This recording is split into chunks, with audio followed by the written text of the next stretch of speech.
kundalik yuritishi siz va men bilmagan judayam ko'p foydali tablari bor ekan. Ishoning, hozir men ozgincha research qildim shu haqida. Judayam ko'p foydali tablari bor ekan. Miyangizdagi ma'lumotlarni shunchaki qog'oz formatiga, yozma formatiga o'tkazishingiz, miyangizni bo'shatib olishingiz, fikrlaringizni eshitishingiz, kun tartibingizni analiz qilishingiz judayam zo'r instrument. Hozirgi vaziyatingiz, o'tmishdagi bo'lgan voqealar va kelajakdagi rejalaringizni o'zingizga ko'rsata olishingiz uchun kerak bo'lgan judayam zo'r instrument. Mark Avreliy judayam bir buyuk stoiklardan biri. Ertalabdan boshlagan. Ertalab o'zini jurnalini to'ldirish boshlagan. Nimaga?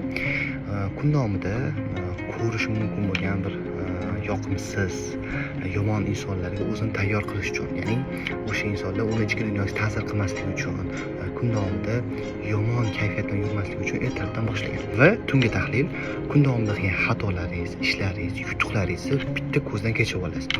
Bu 5 daqiqa, 10 daqiqa, maksimal olganda 15 daqiqa vaqtingizni olishi mumkin. Kundalik yuritish boshlang. Menga o'zi obuna bo'ling, bu yerda foydali kontentlarni ko'rishingiz mumkin.